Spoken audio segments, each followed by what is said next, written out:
I really think that Putin was going to invade no matter what. I mean, days before the invasion happened, Vladimir Zelensky dropped, his efforts to join NATO, and he was pretty clear and transparent about that.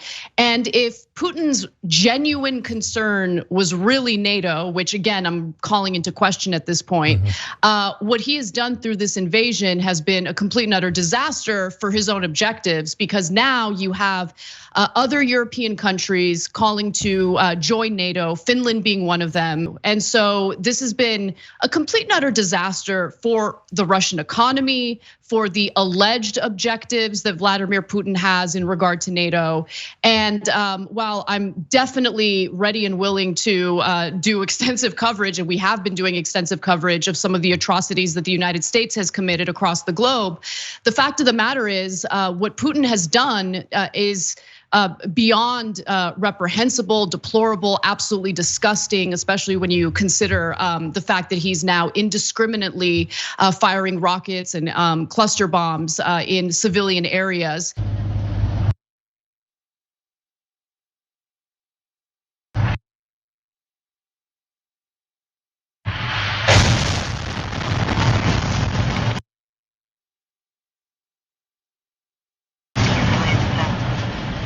This is just an absolutely devastating story, and I wish that things would get better. I wish that they would really sit down and genuinely engage in these peace talks and make all this pain and suffering end. I mean, the people who are still in Ukraine, the civilians who are still in Ukraine, they're dealing with a shortage of food. I mean, it is really a humanitarian crisis at this point.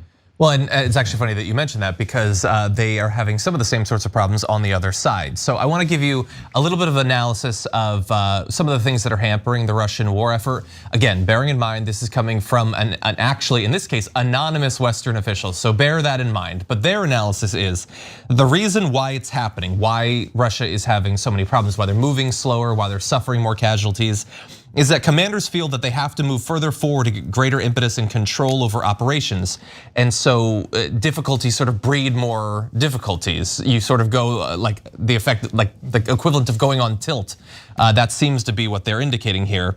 They've had a range of challenges in the execution of the plan, all of which we know are fragilities in the Russian military system, but they have somehow managed to have all of those fragilities play out simultaneously, which has led to the lack of progress. And so some specifics there. The failure to achieve air superiority, meaning that their movement of troops, and in particular the convoy, which we've been talking about, has not been free from attack from the Ukrainian military. They've been moving slowly, and that has also led to problems with supplies of food, fuel, other like necessary components of an invasion. I mean, as people always say, like soldiers are significant, but wars are won through logistics, and they're having a problem maintaining their logistical capability. Also pointing out that a lot of their forces are young and untrained, which I find to be very surprising. We had heard in advance that it's obviously an advanced military in terms of its technology, but many of their forces were supposed to have been getting some equivalent of experience in the disputed territories. So I'm a little bit surprised by some of this. Yeah, and I want to speak to that. Even the term oligarch itself has a genesis and a basis in Russian history, in recent Russian history. And I think what we need to look at more carefully when we look at Putin, outside of all of his brutality, which I totally agree with Anna around, are the ways in which there has been a great amount of corruption that's occurred within Russia itself, where the military budget is so massive, but so much of it has been siphoned off for various sorts of special, sort of special pocketbooks, right? Is basically what that is.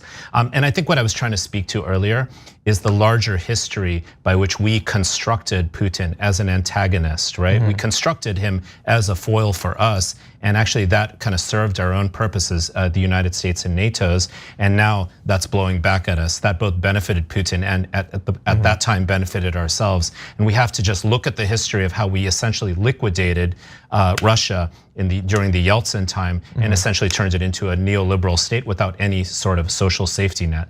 So my compassion, my heart, my sort of political spirit lies with the people of Ukraine and the people of Russia and the bravery, I know you guys have been reporting it, of the people in Russia itself. So all of these, they are the ones who are being brutally victimized by these awful decisions that have been made by many of those in power across the board.